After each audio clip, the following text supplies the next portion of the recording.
What if the room we were examining wasn't this crime scene, but was the entire known natural universe? Can we explain everything in this room by staying inside this room? If we can, then we don't need an intruder. Then some set of elements of space, time, matter, laws of physics and chemistry can get everything done, then good, we can explain everything by staying inside the room. I thought as an atheist that I could explain everything in the room by staying in the room. But there's stuff in the room that's really hard to explain.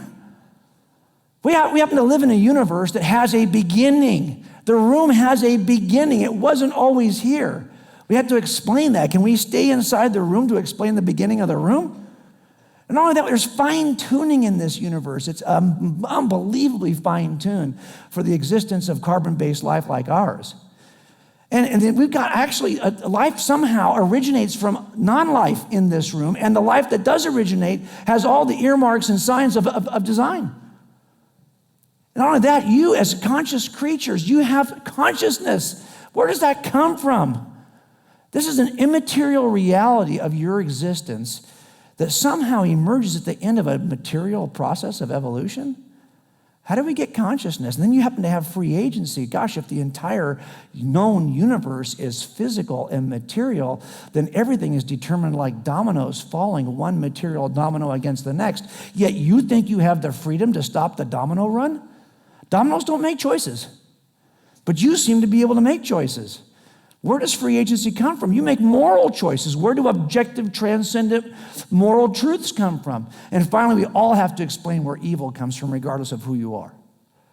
These are the 8 things that I think all of us have to explain in this room.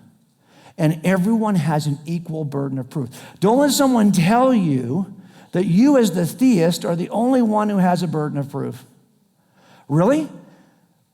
All of us recognize these 8 pieces of evidence. If my partner says, I think I know who did this, and he differs from who I think I know who did this crime, I have a burden to him to demonstrate why I think my suspect is responsible.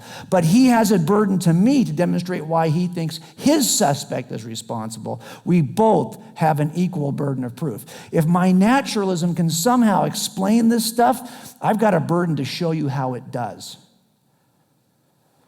So the question becomes, can I explain this stuff as an atheist by staying inside the room, or is the better explanation outside? Because if it is outside the room, now I've got another problem, don't I? Because I've got evidence of an intruder at the cosmic level. And that's what we're trying to talk about in this new book I wrote called God's Crime Scene.